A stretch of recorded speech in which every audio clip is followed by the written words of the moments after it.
On a Christmas Eve night marked by emotional exhaustion, guilt, and an old family wound that never healed, a widowed father returns home expecting the usual silence. If this story interested you, don't forget to subscribe to our channel and tell us what city you're watching us from. We'll continue. The fine December rain fell over Portland when the taxi pulled up in front of the brick townhouse on the tree-lined street in the Hawthorne neighborhood. Marcus Anderson paid the fare with automatic gestures, without looking at the driver, without exchanging words beyond what was necessary. His entire body carried the weight of weeks away from home, of nights spent in impersonal hotels, of endless meetings that consumed every last drop of energy he had left. The black suitcase he dragged on its wheels seemed heavier with each step, as did the guilt he carried in his chest since deciding to accept that last business trip. It was almost 6 in the evening, and the sky was already beginning to darken, bringing that typical grey hue of an Oregonian winter. The trees on the street swayed gently with the chilly wind, and Marcus pulled his jacket tighter around his body before opening the garage gate. The house was lit. The second-story windows reflected a warm yellowish light that contrasted with the cold he felt inside. For months, that house had brought him no comfort. Each room held memories he preferred to avoid. Each hallway echoed the absence of someone who was no longer there. Helen. His wife's name still stung like an open wound. It had been almost 2 years since she passed, taken by a silent illness that consumed her vitality in a matter of months. Marcus still remembered every detail of those last days, the way he held her hand as she fell asleep for the last time, the promise he had made to care for their daughter with all the love she deserved. But promises made at a bedside easily dissolve when pain sets in and paralyzes, and that was exactly what happened.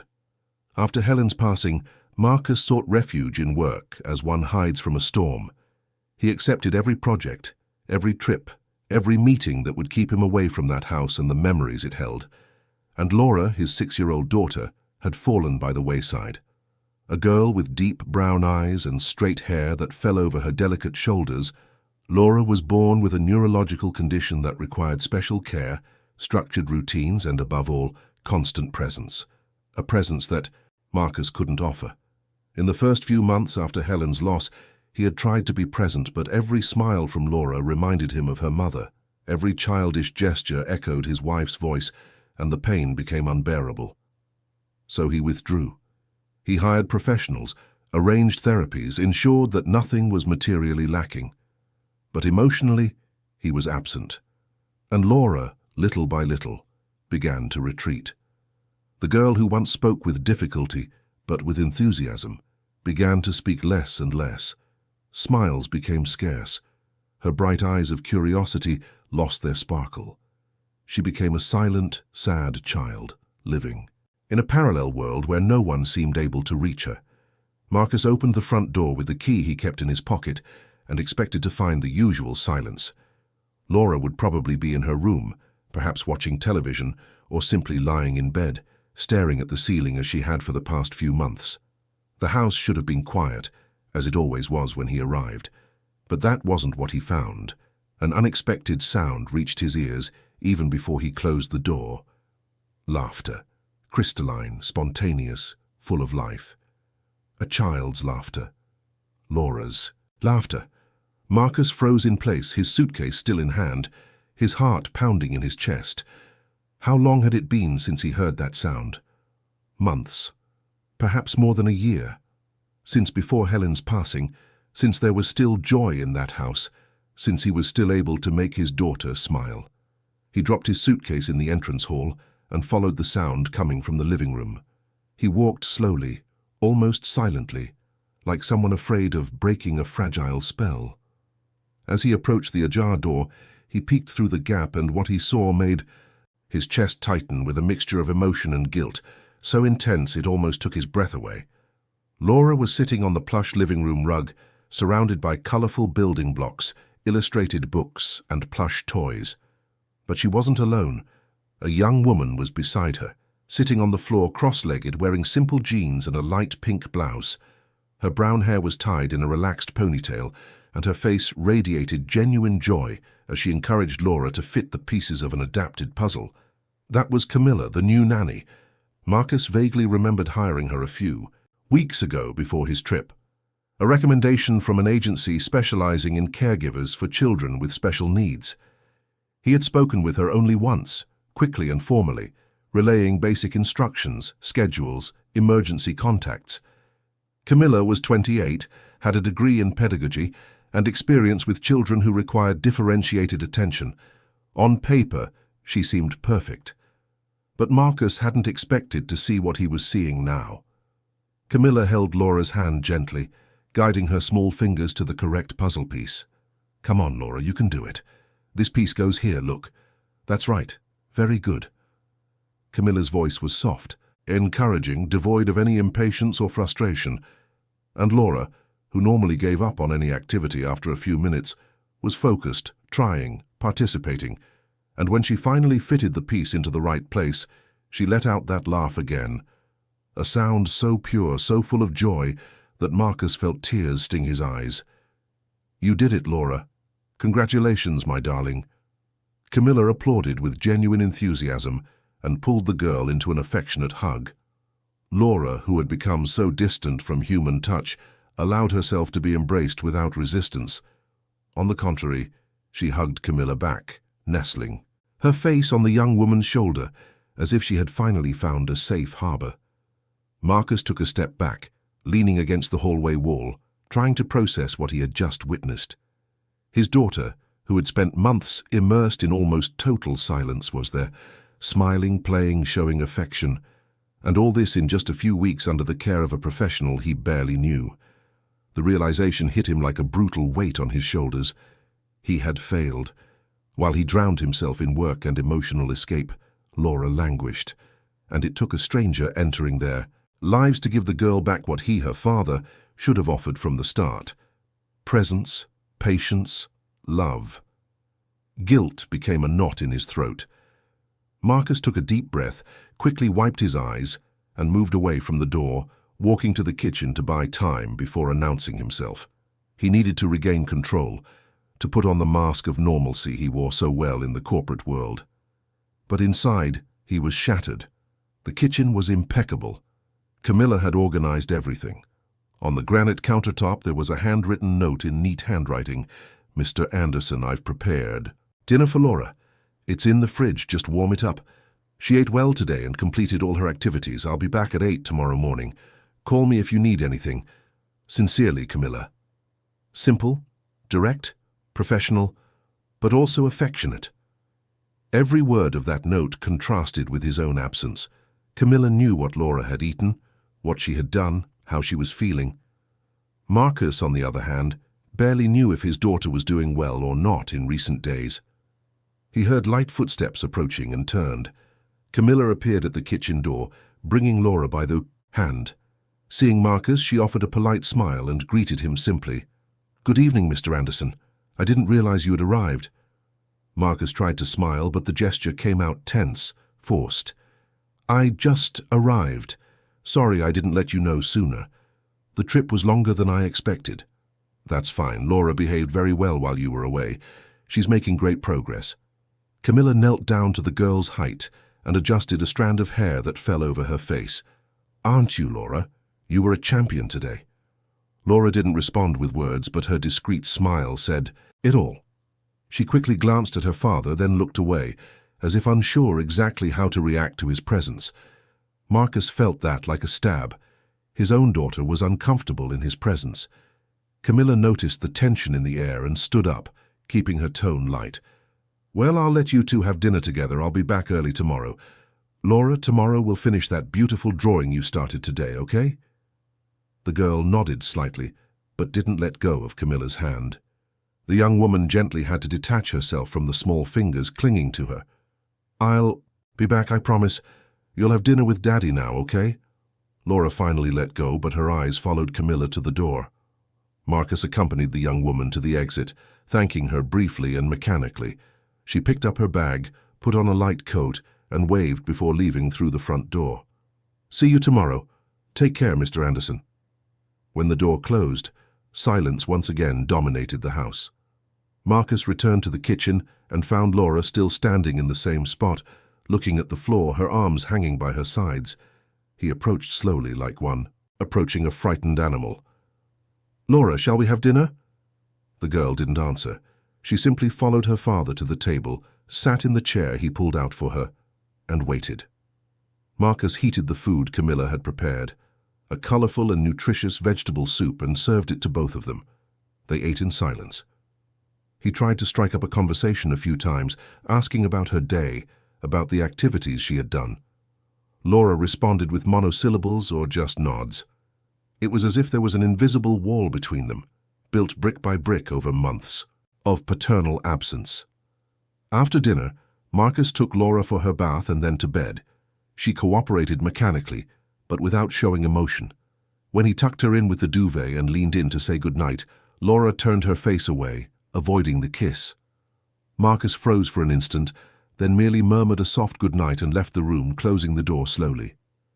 Back in the living room, he collapsed onto the sofa, physically and emotionally exhausted. The house was silent again, but now the silence felt different. It was no longer just absence, it was rejection. His own daughter had distanced herself from him, and he didn't know if there was still time to mend what he had broken. It was at that moment that he heard a key turning in the back door's lock. Firm footsteps echoed down the hallway, and seconds later, Valerie entered the living room. Marcus's sister-in-law, Helen's sister, Valerie, was 42, with short, dark blonde hair and a perpetually controlled expression. She lived a few blocks away and, since Helen's passing, had assumed an increasingly present, or rather dominant, role in her niece's life. "Marcus, you're back." Her voice was polite, but there was a coldness in it that always bothered him. "You didn't even let me know. I just arrived."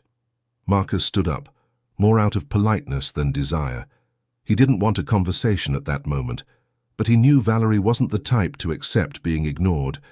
She entered the kitchen without asking permission, opened the refrigerator and rummaged through the shelves as if it were her own home.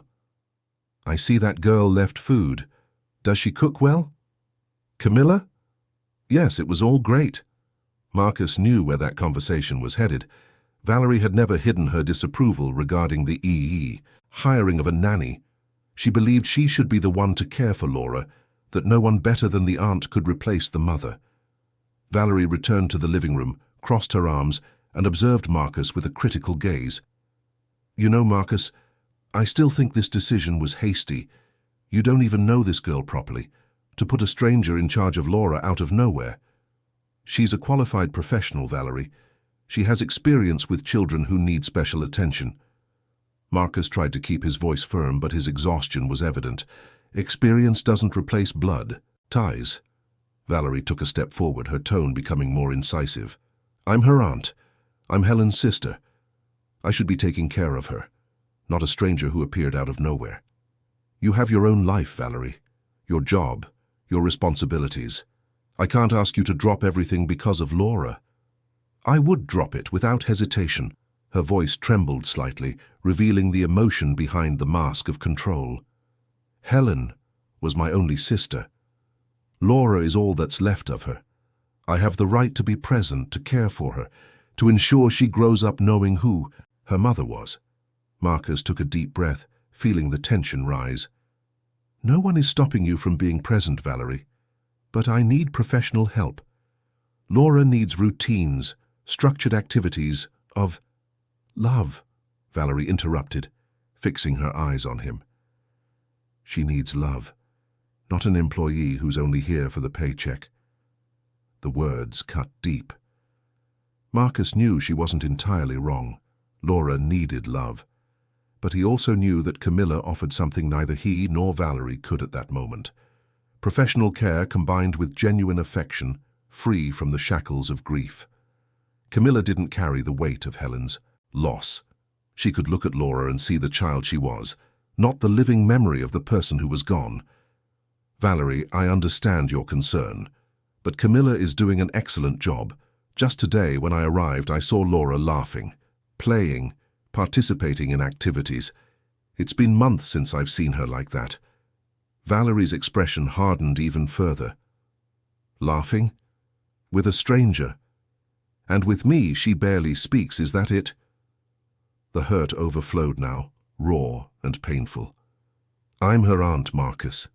I loved Helen more than anyone in this world, and now you're telling me my niece prefers the company of an employee to mine. It's not about preference, Valerie. It's about what's best for Laura right now. And you think you know what's best for her? The man who spends weeks away, who barely looks at his own daughter, who hides in work to avoid facing the pain? You think you have the moral authority to decide this?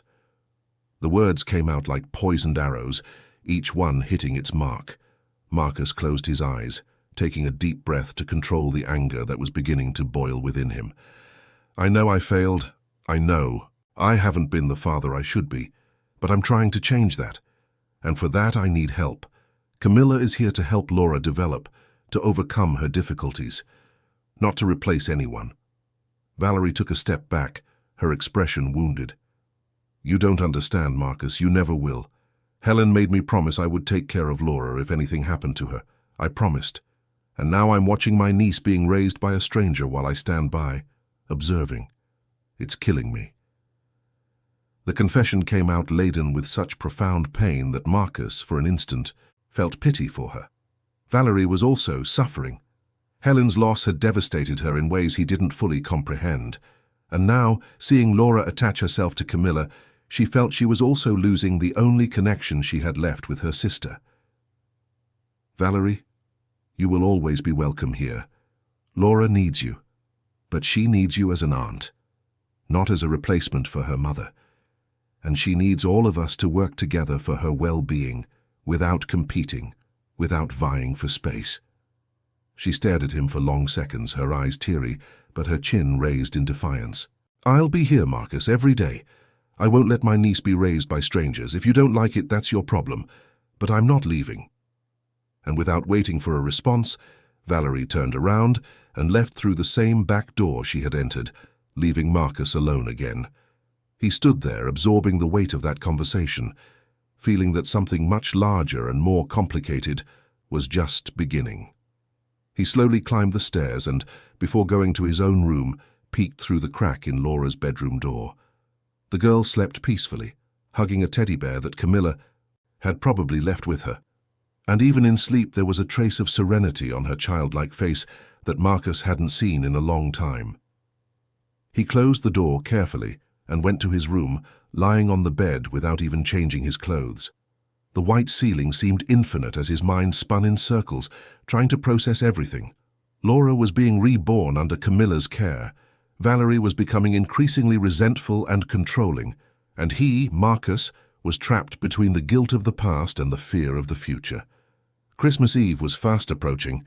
In a few days, the house would be filled with veiled demands, tensions disguised as concern, and impossible expectations. And at the center of it all, a fragile child who deserved only peace, love, and the chance to be happy. Marcus closed his eyes, wishing sleep would come quickly and interrupt that whirlwind of thoughts. But sleep was slow to arrive, and when it finally did, it brought with it unsettling dreams, where Helen looked at him with disappointment, where Laura cried incessantly, and where Valerie pointed an accusing finger, repeating without cease, "You failed, you failed, you failed." And perhaps she was right. Perhaps he really had failed. But there was still time. There was still a chance. And for the first time in a long time, Marcus decided he would do whatever it took to regain his daughter's trust, even if it meant confronting ghosts of the past and battles in the present that he preferred to avoid. The night passed slowly and silently over Portland. The rain continued to fall, washing the streets, cleaning the sidewalks, while inside that brick townhouse, 3 lives intertwined in a delicate dance of pain, hope, and new beginnings. The following days brought a routine Marcus had never imagined possible. He had decided to cancel upcoming business trips and spend more time at home, trying to reconnect with Laura. But what seemed like a simple decision proved to be an immense challenge. The girl had already built her own world, and his presence, after so long absent, was almost an invasion into that delicate universe she shared only with Camilla. Every morning, promptly at 8 o'clock, Camilla arrived at the house, bringing with her an energy that contrasted with the heavy atmosphere Valerie insisted on maintaining. The young nanny entered through the front door. With a genuine smile, greeted Marcus politely, and went straight to Laura's room, where the girl was already waiting anxiously. The ritual was always the same. Camilla helped Laura get dressed, talking to her about the day beginning, telling funny stories, making silly jokes that elicited shy giggles from the child. Then they went down for breakfast, which Camilla transformed into a playful and educational moment. Marcus observed everything from a distance, sitting at the kitchen table with his black coffee and open laptop, pretending to work while in reality he was completely absorbed in the dynamic between the two. Camilla had created simple games to stimulate Laura during meals. Each bite was a celebrated achievement. Each attempt to hold the cup by herself was met with enthusiasm. The girl, who previously ate mechanically and without interest, now participated actively, trying to imitate Camilla's gestures, seeking her approval with expectant glances. "You're doing very well, Laura. Look how you can hold the spoon perfectly now." Camilla's voice was always warm, devoid of condescension. She treated Laura with the respect of someone who sees a complete person, not just a child with limitations. "Tomorrow we'll try to eat that yogurt you like, okay? But only if you promise to drink all your orange juice today." Laura nodded affirmatively, and Marcus saw a sparkle in his daughter's eyes that he hadn't seen in a long time. It was as if each day with Camilla lit a new light within that child who had been dim for so long. And the more he observed, the more he realized the chasm that existed between him and his own daughter. He didn't know how to talk to her the way Camilla did. He didn't know how to transform simple moments into meaningful experiences. He simply didn't know how to be the father Laura needed. After breakfast, Camilla led Laura to the living room, where she set up a veritable station of adapted activities. Colorful interlocking blocks, books with different textures, modeling clay, large piece puzzles, educational games. Everything carefully selected to stimulate the girl's motor and cognitive development without overwhelming her. And Laura responded. Each day, a small advance, a more coordinated movement, a new word attempted with effort, a wider smile. These were minuscule victories for the world, but monumental for that family. Marcus tried to get closer. Sometimes he would go down to the living room and ask if he could join in the games. Camilla always welcomed him kindly, explaining the activities, showing him how he could interact with Laura. But the girl would close off when her father approached. Her body would become tense, her movements more restrained, and the sparkle in her eyes would diminish. It wasn't intentional rejection. It was fear. Fear that he would leave again. Fear of becoming attached and being abandoned once more. Camilla perceived the difficulty and, with delicacy, tried to mediate that relationship. "Mr. Anderson, how about you help Laura build this block tower? She's getting very good at it. Laura, show Daddy how you can stack up to 5 blocks without knocking them down." But Laura would look away, focusing only on Camilla, ignoring her father's presence. And Marcus, though it hurt, understood. He had created that distance. Now he would need time, patience, and much effort to rebuild the bridge he himself had destroyed. What Marcus didn't expect was that the biggest obstacle wouldn't be Laura's resistance, but Valerie's increasingly constant and invasive interference. His sister-in-law had started appearing every day, always with some excuse. She brought a new toy for her niece, brought homemade sweets, offered help with the house. But in reality, Valerie was there to watch, to observe Camilla's every move, to question every decision made by the young nanny, to mark her territory. It was on a Thursday afternoon, 3 days before Christmas, that the tension finally began to overflow. Camilla was in the living room with Laura, teaching her to do gentle stretching movements while singing a children's song. Laura laughed, trying to imitate the exaggerated gestures Camilla made, when Valerie entered through the back door without knocking, without warning, as she always did. "Good afternoon." Valerie's voice cut through the light atmosphere like a blade. She carried a paper bag in her hand and an air of superiority on her face. "I brought some cookies I made for Laura. They're her favorites. It was Helen's recipe." Camilla stood up, wiping her hands on her pants and greeting politely. "Good afternoon, Valerie. How kind of you. We just had a snack a little while ago, but I can save them for tomorrow." "No need to save them. Laura can eat them now."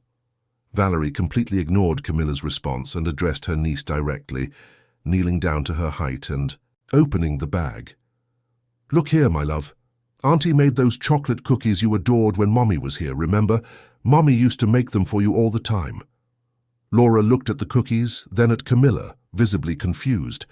The girl had already learned to follow the routine established by the nanny and knew that unscheduled snacks were not part of the plan. Camilla noticed the child's discomfort and tried to intervene tactfully. "Valerie, Laura follows a very strict eating routine. The nutritionist recommended that we not break the schedule so as not to spoil her appetite for main meals. But I can save the cookies and give them to her tomorrow for her afternoon snack." The nutritionist. Valerie slowly stood up, closing the bag with a sharp movement. Of course, the nutritionist you hired, because now everything has to go through you, doesn't it? "That's not it, Valerie. I'm just following the guidelines Mr. Anderson gave me. We want what's best for Laura, and a well-established routine greatly helps her development." Camilla maintained a calm, professional tone, but Marcus, who was observing everything from the kitchen doorway, could already sense the tension rising.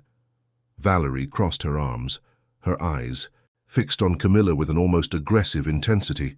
"You know, Camilla, I've taken care of this girl since she was born. I was there when Helen gave her first baths. I was there when she took her first steps. I was there when she first got sick. I know Laura better than anyone. And now you, who have been here for what, a few weeks?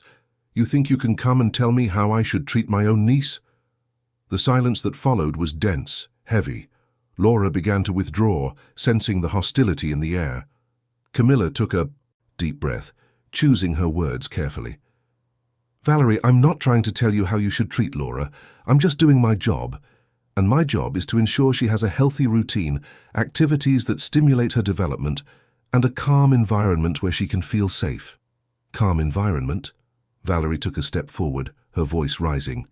"You think I disrupt the environment? You think an aunt's presence is a problem for this child?" "That's not what I said." Camilla maintained a firm but respectful posture. "I just think everyone who loves Laura should work together, following the same guidelines so she doesn't get confused." "Confused?" The word came out like an insult from Valerie's mouth.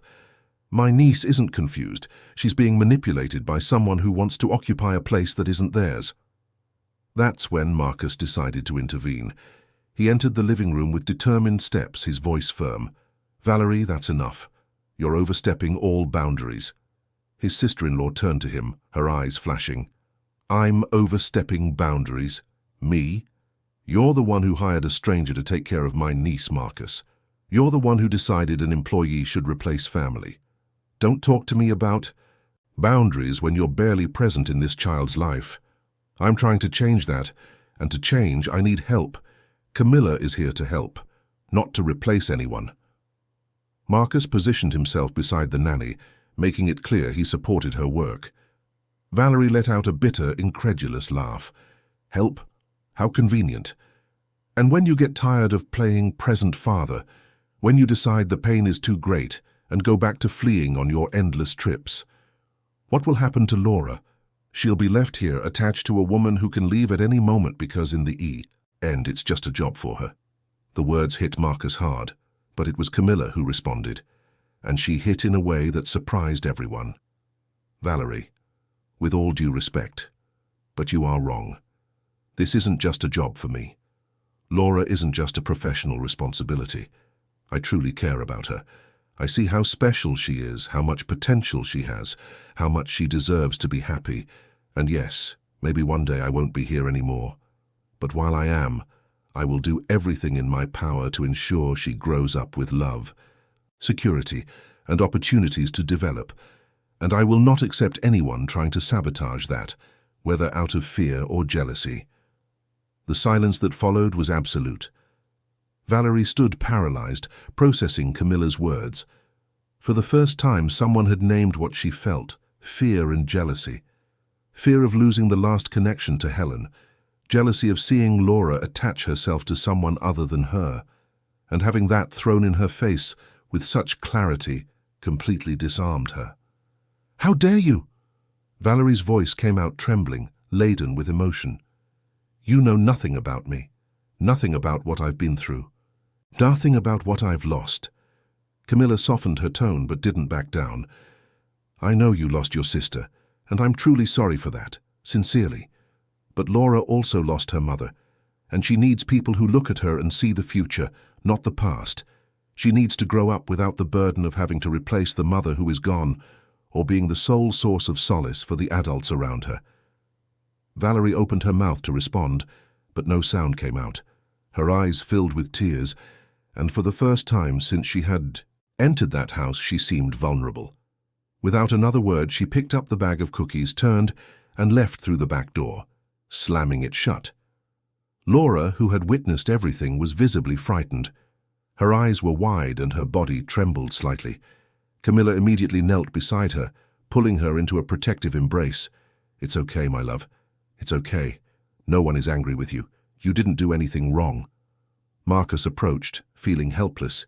He wanted to comfort his daughter, but he knew his presence wouldn't have the same effect as Camilla's. I'm so sorry, Camilla. I'm so sorry. You had to deal with that. The young woman looked at him over Laura's head, her eyes still serene despite everything. You don't need to apologize, Mr. Anderson. I understand her pain, but Laura cannot be anyone's emotional lifeline. She is a child, and she deserves to have as light a childhood as possible. Marcus nodded in agreement, but inside he was completely lost. The situation was spiraling out of control. Valerie was increasingly unstable. Laura was frightened, and he didn't know how to reconcile it all, how to protect his daughter without further hurting his sister-in-law, how to set boundaries without seeming insensitive to others' pain. That night, after Camilla had left and Laura finally fell asleep after an hour of soothing, Marcus sat on the back porch, watching the illuminated city stretching out in the distance. Christmas lights were beginning to appear on neighboring houses, bringing an artificial joy that contrasted with the emotional chaos he was living. His cell phone vibrated in his pocket. It was a message from Valerie. We need to talk. Tomorrow, without her presence. Marcus sighed, putting his phone away without replying. He knew that conversation would be inevitable, but he also knew that this time he would need to be firm. For Laura, for himself, and yes, for Camilla too, who was being unjustly attacked for simply doing her job with dedication and love. The night grew colder, and Marcus returned inside, locking the doors, turning off the lights. Before going up to his room, he walked down the hallway and peeked once more into Laura's room. The girl slept peacefully, hugging the teddy bear Camilla had given her, and even in sleep, there was a small smile on her childish lips. For the first time in a long time, Marcus felt something beyond guilt and pain. He felt hope that despite everything, there was still a chance to rebuild that family, a chance to be the father Laura deserved, a chance to honor Helen's memory, not through eternal mourning, but through the happiness of the daughter they left together in this world. But for that, he would need to confront demons he had been avoiding for too long. He would need to establish boundaries he had never dared to impose. He would need to choose between pleasing Valerie or protecting Laura. And deep down, he already knew what his choice would be. He just needed to find the strength to uphold it. The next morning, Marcus woke with the determination to have the difficult conversation with Valerie. But as he went down to the kitchen, he found a scene that made him temporarily forget all his problems. Camilla had arrived early and was preparing pancakes with Laura. The girl, standing on a secure stool beside the stove, held a wooden spoon and helped mix the batter under the nanny's watchful supervision. That's right, Laura. Stir very slowly so it doesn't splash. You're doing great. Soon we'll flip the pancake together. Okay? Laura was focused, her tongue out in a sign of effort, her eyes fixed on the bowl. And when she finally managed to mix all the batter without spilling anything, her face lit up with a smile so wide and genuine that Marcus felt his chest tighten with emotion. I did it, Camilla, I did it. Yes, you did. You're amazing, you know. The young woman hugged Laura sideways, being careful not to knock over the stool. Now we're going to make the most beautiful pancake this world has ever seen. Marcus stood by the door observing that domestic scene, so simple yet so profound. His daughter was speaking more. She was smiling more, she was living more, And all this because of a 28-year-old woman who had entered their lives a few weeks ago and had already done more for the child than he had managed in months. Guilt returned, but this time accompanied by immense gratitude. Gratitude for Camilla's existence, gratitude for her choosing that job, gratitude for her seeing in Laura everything he had ceased to see while drowning in self-pity. "Good morning," he finally announced himself, entering the kitchen. The two turned, and Laura, seeing him, had a reaction that surprised everyone, including herself. Instead of retreating as she always did, she shyly waved a hand smudged with flour. "Hi, Daddy. I'm making pancakes." They were simple words, but for Marcus, they were everything. For the first time in months, his daughter had initiated an interaction with him, small, shy, but real, and he held on to that moment with all the strength he had, feeling tears threaten to overflow. "You certainly are, and I'm sure it's going to be delicious." He approached slowly, without invading their space, but making it clear he was present. "Can I help with anything?" Camilla smiled, realizing the importance of that moment. "Of course, Mr. Anderson. How about you set the table while we finish up here?" And so, on that Friday morning, the day before Christmas Eve, for the first time since Helen's passing, that family had breakfast together with laughter, light conversations, and the comforting feeling that perhaps things could get better. Perhaps there was still hope. Perhaps love, in its most diverse forms, could indeed heal wounds that seemed incurable. But the peace would be brief, because Valerie was only just beginning her battle, and what would come next would test the limits of everyone involved in ways no one could predict. Christmas Eve arrived, bringing with it a grey sky heavy with dark clouds that threatened rain at any moment. Portland had woken up with that characteristic damp cold of a Pacific Northwest winter, and the streets of Hawthorne were bustling with people rushing at the last minute to buy presents, ingredients for dinner, and forgotten decorations. Inside the brick townhouse, however, the atmosphere was one of silent tension, a calm before the storm that everyone felt approaching, but no one knew exactly when or how it would erupt. Marcus had woken up early that Saturday morning, determined to make that day special for Laura. He had spent the previous night mentally assembling a plan. He would take his daughter to buy a new Christmas tree. They would choose ornaments together. They would prepare the house for dinner. It would be a way to create new, lighter memories that didn't carry the suffocating weight of grief. But as he went down to the kitchen, he found Valerie already settled there, organizing ingredients on the countertop as if it were her own home. "Good morning, Marcus."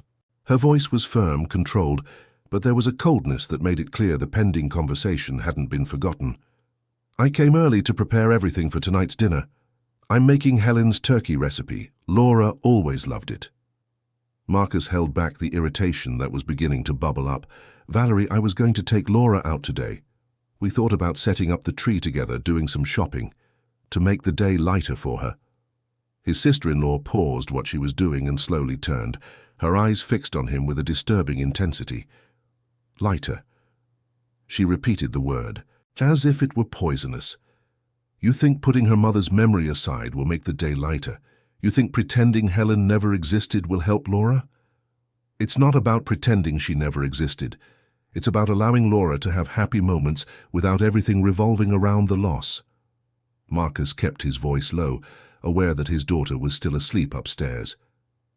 "Everything revolves around the loss, because the loss is real, Marcus." Valerie took a step forward, her posture rigid. "Helen was my only sister. She was this child's mother, and today is Christmas Eve, her favorite day. If you think I'm going to let it pass unnoticed, you are sorely mistaken. No one is saying to let it pass unnoticed, but we also can't turn the date into a funeral memorial. Laura is a child. She deserves to celebrate Christmas with joy. And she will celebrate, the right way, following the traditions Helen created." Valerie went back to messing with the ingredients, ending the conversation on her own. "Dinner will be served at 8 tonight. I suggest you not be late." Marcus took a deep breath, mentally counting to 10 before responding. It was clear that Valerie would not accept any other option. She had decided that she would control that day, that she would dictate the rules, that she would keep alive every tradition Helen had established. and any attempt at change would be seen as a betrayal of her sister's memory. He went back up to his room and sent a message to Camilla, explaining the situation and asking her to arrive earlier to help prepare Laura for dinner. The reply came almost immediately. "No problem. I'll be there by noon. We'll make Laura beautiful and comfortable for the evening." The relief Marcus felt upon reading that message was immense. Knowing that Camilla would be there, as a point of balance amidst the emotional chaos Valerie created, brought a sense of security he hadn't known he needed so much. And it was at that moment that something crystallized within him. Camilla was not just an employee. She had become an essential pillar in that disjointed family, someone who brought stability, affection, and good sense when everything else seemed to be falling apart. Around noon, as promised, Camilla arrived. She wore a simple white blouse and a light fabric skirt that reached her knees, carried a colorful bag in her hand and her usual smile that seemed to light up any room. Upon entering, she greeted Marcus and inevitably found Valerie still in the kitchen, now engrossed in preparing the seasoned turkey. "Good afternoon, Valerie." Camilla tried to remain polite, despite the palpable tension that lingered from their last encounter. Valerie barely looked at her. "Good afternoon," she replied dryly, returning her attention to the meat she was seasoning with abrupt and excessive movements. Camilla exchanged a quick glance with Marcus, who merely shook his head subtly, indicating it would be best not to press the issue. The young woman then went up to Laura's room, where she found the girl already awake, sitting on the bed with her teddy bear in her lap, looking out the window at the grey sky outside. "Good morning, Princess. Or rather, good afternoon." Camilla entered with energy, placing the bag on the bed. "I brought a surprise for you." Laura immediately perked up, her eyes sparkling with curiosity. "What?" "Open it up and see." Camilla sat beside her, watching fondly as the girl, with movements still a little uncoordinated but much more confident than weeks ago, opened the bag and pulled out a red velvet dress with white details on the sleeves and hem. "Is it for me?" Laura's voice came out in a wondrous whisper. "Yes, it is. For you to wear tonight for Christmas dinner. You'll look beautiful, I'm sure." Camilla helped the girl hold the dress against her body, showing her in the mirror how it would look. "And I brought this white bow for your hair, too. What do you think?" Laura hugged the dress to her chest, a wide smile spreading across her face. "Beautiful. It's beautiful, Camilla. I'm glad you liked it. Now let's have lunch. Rest a bit, and then we'll get you all beautiful for the party. Okay?" The afternoon passed in relative calm. Camilla kept Laura entertained in her room, away from the kitchen where Valerie worked fiercely, creating dish after dish, as if in a silent competition to prove that no one could do it better than her. Marcus tried to help a few times, but was sharply dismissed. He ended up retreating to his office, pretending to work, while in reality he just watched the hours pass with growing apprehension. Around 6 in the evening, Camilla began to get Laura ready. She bathed the girl, washed her hair carefully, dried each strand with infinite patience. Then she put on the red dress, which fit Laura's small body perfectly, adjusted the white bow in her smooth dark hair, and applied a light lip gloss that made the girl feel like a true princess. When they came down to the living room at 7:30, Marcus was waiting by the Christmas tree he had set up himself during the afternoon in a solitary act of attempting normalcy. Seeing his daughter descend the stairs hand in hand with Camilla, dressed in that charming gown, Marcus's heart almost stopped. Laura was beautiful, but more than that, she was happy. Her eyes sparkling, her smile wide and genuine, and she walked with a confidence he hadn't seen in a long time. "You look beautiful, Laura." Marcus approached, kneeling down to his daughter's height. "You look like a princess." Laura blushed slightly but didn't pull away. On the contrary, she reached out and touched her father's tie, adjusting it carefully. "You look handsome too, Daddy." They were simple words, but for Marcus they were transformative. His daughter had touched him of her own accord. She had spoken to him, without being asked. She had established a connection, small but real, and that meant everything. Camilla watched the scene with a discreet smile, satisfied to see that her efforts to bring father and daughter closer were finally beginning to bear fruit. But the harmony was short-lived. Valerie emerged from the kitchen, wiping her hands on an apron, and upon seeing Laura dressed that way, her face completely hardened. "Who chose that outfit?" The question came out accusatory, laden with disapproval. "I brought it for her, Valerie," Camilla replied calmly. "I thought she'd like to wear something special today." "Special?" Valerie walked up to Laura and examined the dress with a critical eye. Helen always dressed Laura in the green satin dress for Christmas. It was tradition. This one is too flashy, too grown up for a child. It's age-appropriate, and she liked it. Camilla maintained a firm but respectful voice. "Laura chose to wear it, didn't you, Laura?" The girl, pressured between the two women, looked from one to the other, unsure what to say. Her eyes filled with tears, confusion and fear taking over her expression. Camilla immediately realized the mistake of putting the child in that position and knelt beside her. "Hey, no need to be sad. You look beautiful just the way you are, and that's what matters." But Valerie was not willing to let it go. She took Laura's hand and pulled the girl towards the stairs. "Come on, let's change this outfit. I'll get the right dress." "Valerie, wait."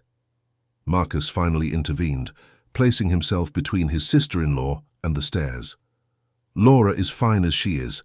She's happy. Let's leave it." Valerie's expression hardened even further. "You don't understand, Marcus. This isn't about being happy or not.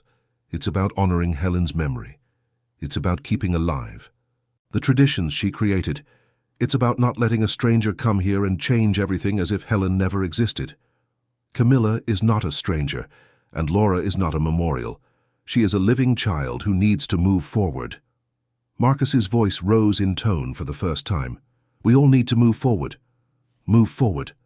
Valerie let go of Laura's hand and took a threatening step towards Marcus.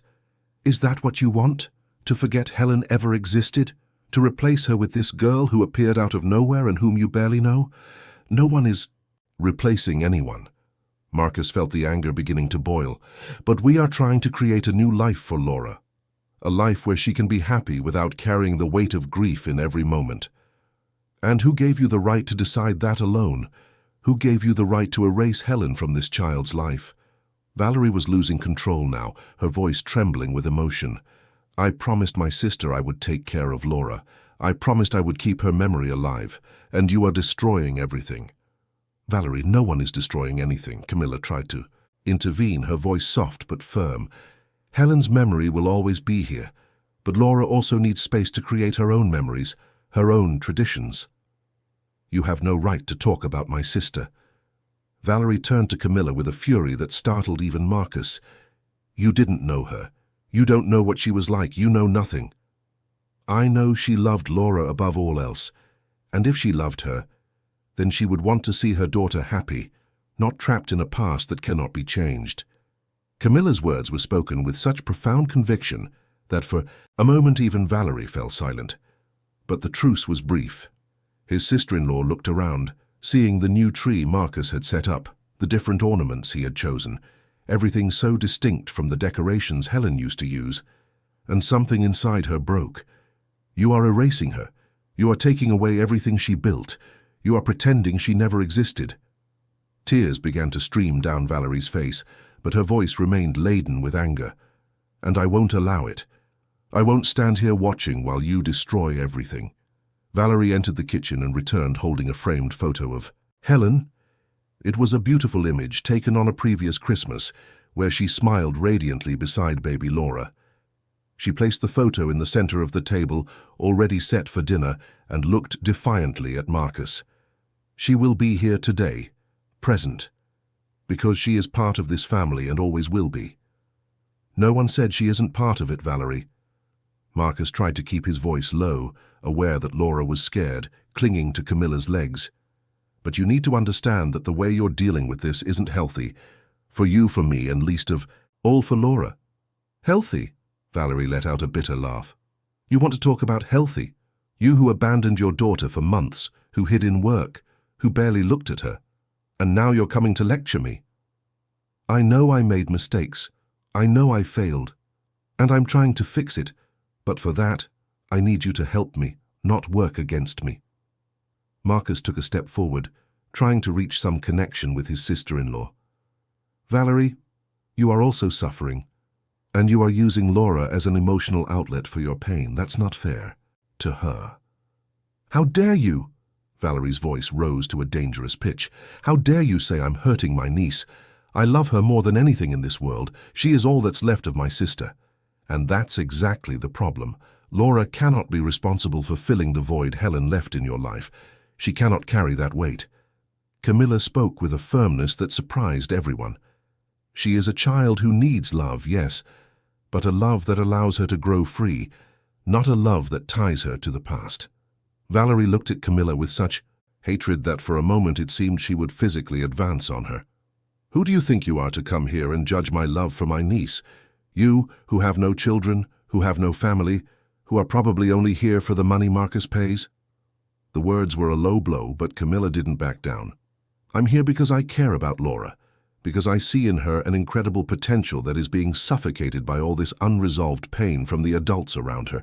And yes, maybe I don't have children, but I know how to recognize when a child is suffering, and Laura is suffering in this climate of constant tension. Laura isn't suffering. She's being protected from forgetting who her mother was. Valerie was on the verge of hysteria now. It was then that Laura, who had remained silent until that moment, let out a loud sob and began to cry. It was a desperate, frightened cry, from someone who didn't understand why the adults around her were shouting, why everything seemed so heavy, why a day that should have been happy was turning into a nightmare. Camilla immediately knelt down and hugged, the girl shielding her with her body while murmuring reassuring words in her ear. It's okay, my love. It's okay. No one is angry with you. You didn't do anything wrong. Marcus felt his heart break seeing his daughter in that state. And for the first time, something inside him snapped. Guilt, pain, excessive tolerance, everything gave way to crystal clear clarity. This had to stop. Now. Valerie, I think it's best you go home. Marcus's voice came out firm, controlled, but definitive. His sister-in-law stared at him incredulously. What? You heard me. Go home. This evening has gone too far. Laura is terrified. And you are completely out of control. We need space. You're throwing me out? On Christmas?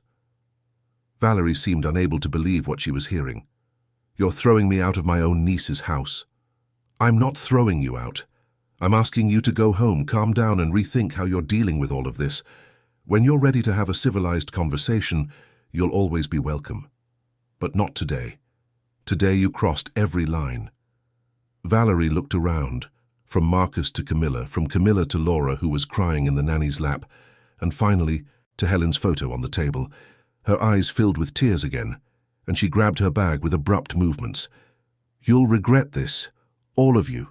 One day you'll realize I was right, that I was the only one who truly cared about keeping Helen alive. And without another word, Valerie stormed out the front door, slamming it so hard that the pictures on the walls rattled. The silence that followed was deafening.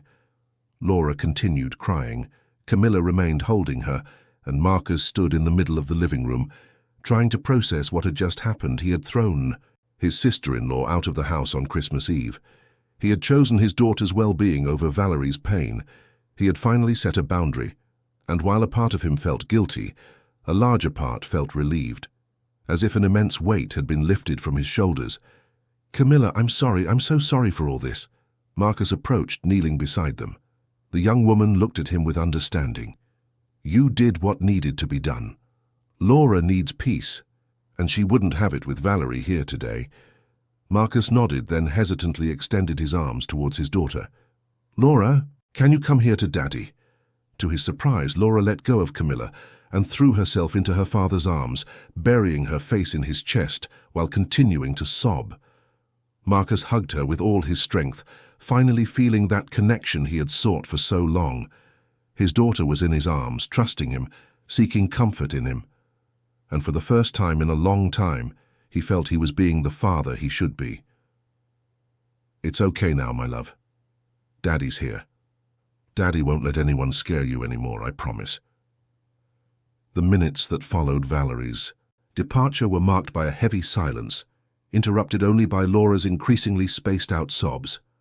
Marcus remained embracing his daughter, feeling for the first time in a long time that he was where he should be. Camilla observed the scene a few steps away, giving space for father and daughter to experience that moment of reconnection without interference.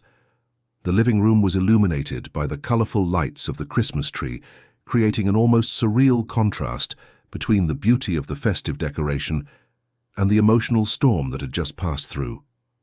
When Laura finally calmed down, Marcus gently pulled her back so he could look into her swollen red eyes.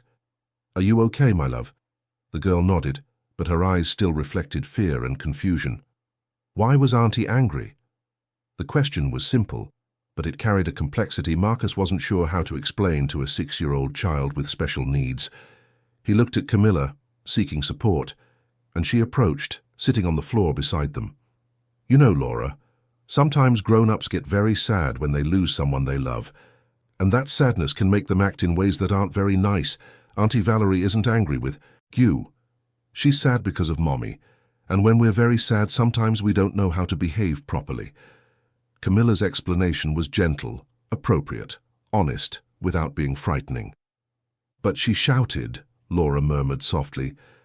"I know, and she shouldn't have shouted. You didn't do anything wrong." Marcus squeezed his daughter's small hand between his.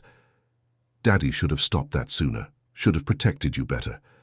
I'm sorry for letting things get to this point."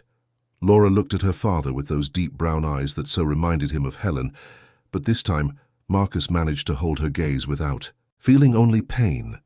He managed to see not just the memory of his wife, but the individuality of his daughter, the unique person Laura was becoming, with her own personality, her own needs, her own dreams. "You won't leave again, Daddy?" The question came out laden with vulnerability, revealing the fear the girl had carried for months. "No, I won't. I promise I won't. I might have to work sometimes, but I'll never distance myself from you the way I did.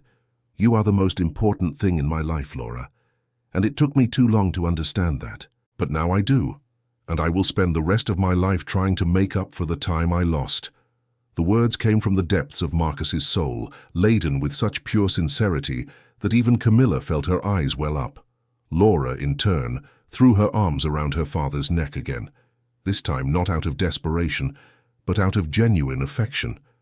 And Marcus held her as if she were the most precious thing in the world, because she was. When they finally separated, Camilla stood up and extended her hands to both of them. "How about we enjoy this evening? Dinner is ready, the house is beautiful, and the three of us can make this a special Christmas Eve. No fighting, no tension, just us, celebrating being together."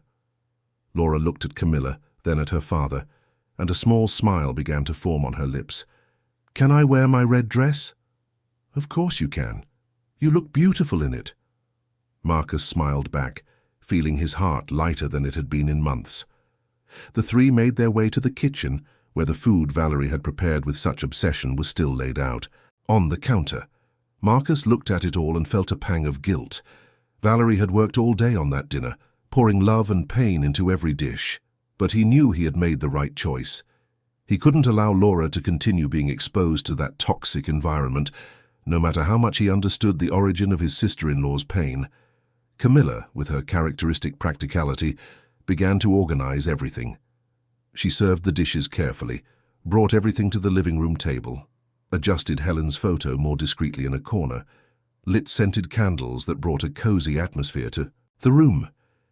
In a few minutes, the table that once seemed like an altar of mourning transformed into a space for celebrating life.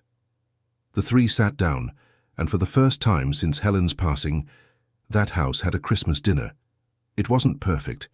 It wasn't like the dinners of the past, filled with laughter, lively conversations, and Helen's warm presence. But it was real. It was honest. It was a new beginning. During dinner, Marcus made sure to talk to Laura, asking about her favorite games, about what she liked to do with Camilla, about her favorite drawings, and Laura little by little began to open up. She spoke slowly, sometimes mixing up words, but she spoke, and every word was a victory. Camilla masterfully mediated the conversation, encouraging Laura to express herself, helping Marcus better understand his daughter's needs, building bridges where before there had only been chasms. And in the midst of that simple dinner, something magical happened. For the first time in a long time, those three human beings truly connected, not as employer and employee, not as absent father and neglected daughter, but as people who cared about each other, who wanted to build something new together. After dinner, they sat in the living room around the Christmas tree. Marcus had bought some presents for Laura during the afternoon, quickly hiding them before Valerie arrived. Now he brought them out and placed them at the foot of the tree. Laura was delighted, her eyes sparkling with anticipation. "Can I open them now, Daddy?" "Yes, you can." Marcus smiled, feeling genuine joy at his daughter's excitement. Laura opened each present carefully, exclaiming with joy at each discovery. There was a set of colorful building blocks, an illustrated book about animals, a large-piece wooden puzzle, and finally, a cloth doll with brown hair very similar to her own. The girl hugged the doll to her chest and looked at her father with such gratitude that Marcus felt tears threaten to fall. "Thank you, Daddy. I loved everything." "You're welcome, my love. You deserve this and much more." Camilla had also brought a present, a small discreet package that she handed to Laura with a shy smile. "It's just a little something. I hope you like it." Laura opened it and found a delicate bracelet with colorful star-shaped charms. Her eyes widened in admiration. "It's beautiful, Camilla. Each star represents something special about you." Camilla helped the girl put the bracelet on her wrist. "This one is because you're strong. This one is because you're smart. This one is because you're caring. And this one is because you're very, very special." Laura looked at the bracelet, then at Camilla, and threw herself into her arms. "I love you, Camilla." It was the first time Laura had said those words to anyone outside the family, and Camilla, completely disarmed by the purity of that declaration, hugged the girl tightly, tears finally escaping. "I love you too, Laura. Very much." Marcus observed everything in silence, processing the depth of that scene.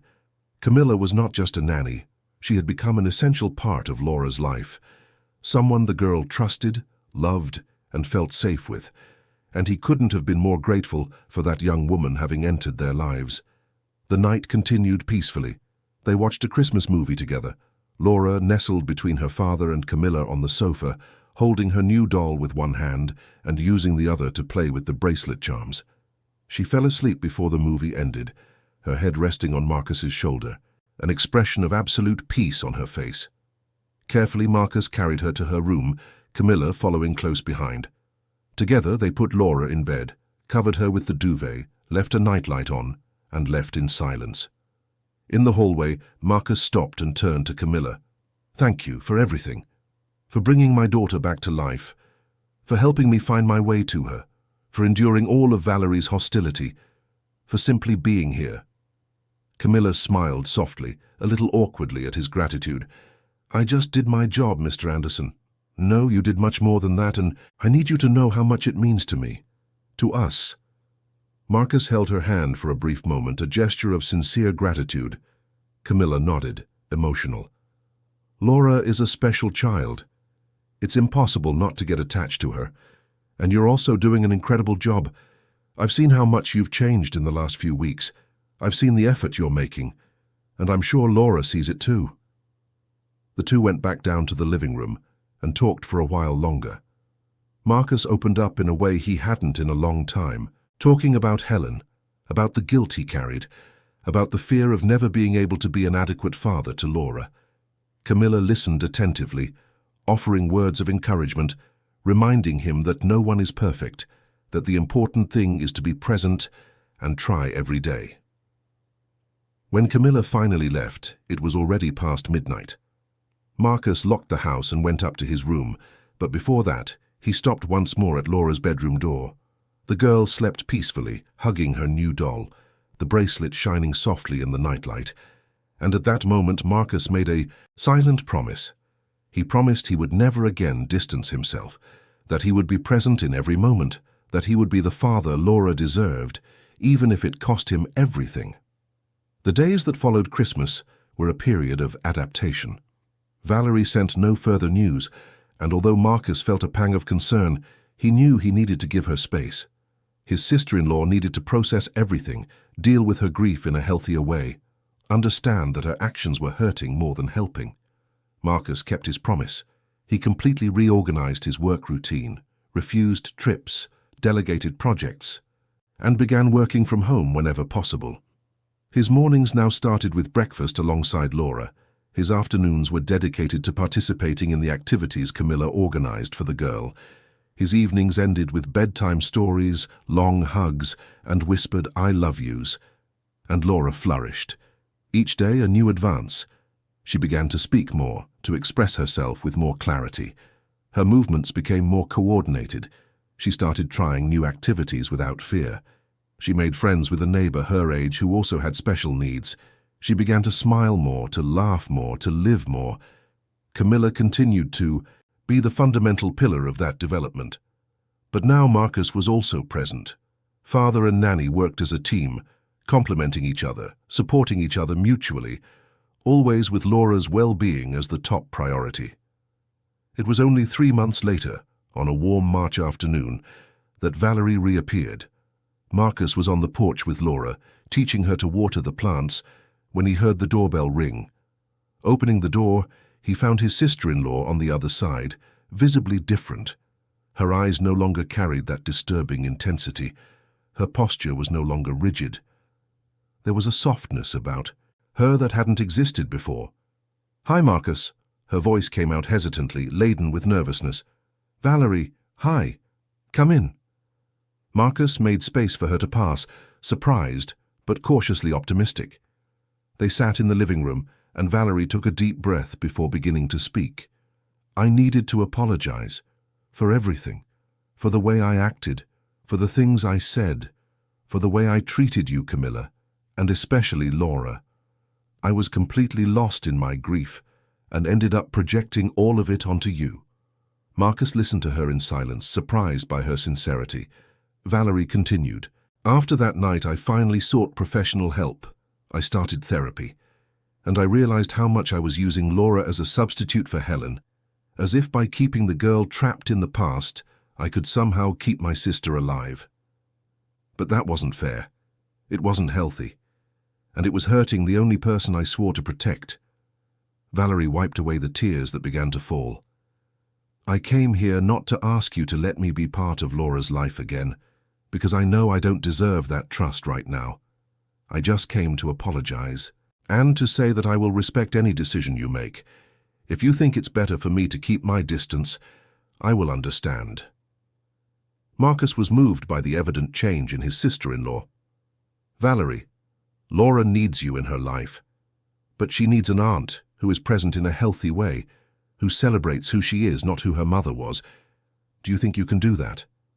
Valerie nodded, her eyes full of determination. "I will try every day. It won't be easy. I still miss Helen very much. But now I understand that honoring her, memory means helping her daughter be happy, not keeping her trapped in grief. Then you are always welcome here, but with clear boundaries, and with respect for Camilla's work and the routine we've established for Laura." "I agree with everything." Valerie stood up, wiping her face. "Can I see her? Just for a few minutes."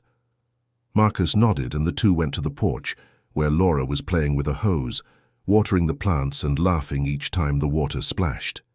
Seeing her aunt, the girl hesitated for a moment, but Valerie approached slowly, kneeling down to her niece's height. "Hi, Laura. Auntie scared you that day, and I'm very sorry. Truly, you didn't deserve that."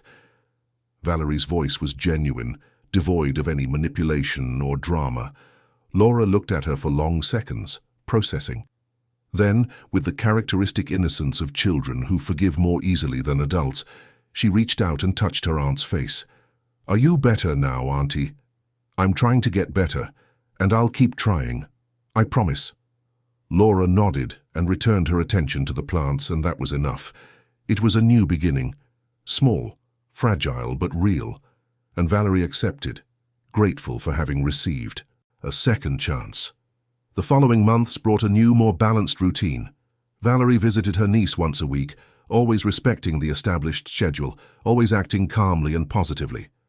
Marcus remained present, assuming his role as a father with renewed dedication, and Camilla remained the fundamental link, the person who had brought light to that family when all seemed lost. Laura continued to progress in ways that surprised even specialists.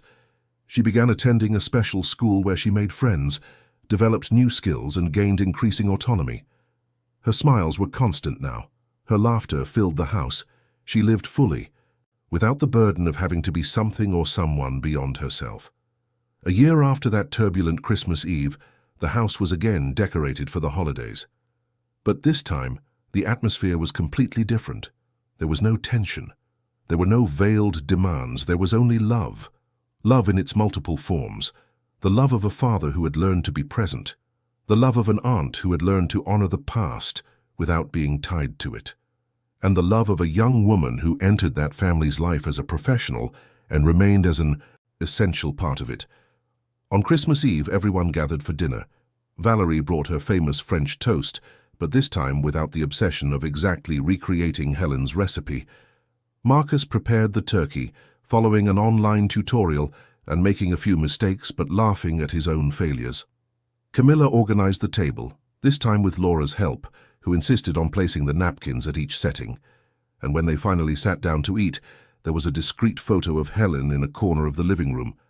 Not dominating the atmosphere, not turning the night into a memorial, but present, because she would always be a part of that family, not as a haunting ghost, but as a loving memory that inspired everyone to be better.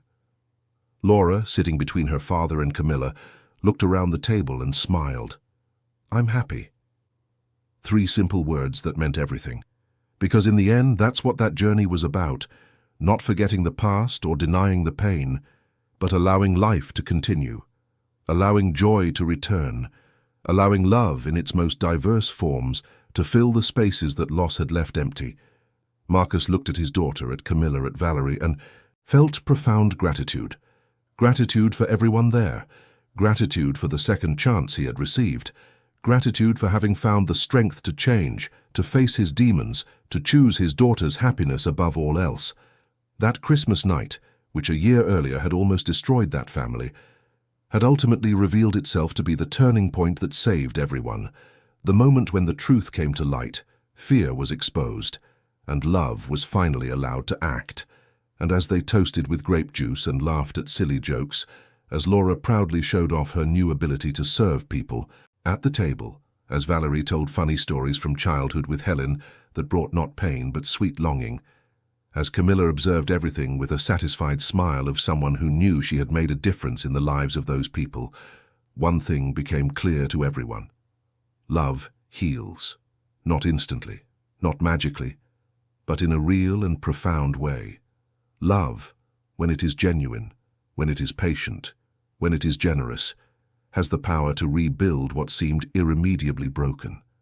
It has the power to bring light where there was only darkness. It has the power to transform pain into growth, loss into new beginnings, despair into hope. And in that brick townhouse in Portland's Hawthorne neighborhood, love had triumphed. Not because it denied the pain, but because it endured it. Not because it forgot the past, but because it built a future. Not because it was easy, but because it was worth it. Laura would grow. She would continue progressing, overcoming challenges, living fully.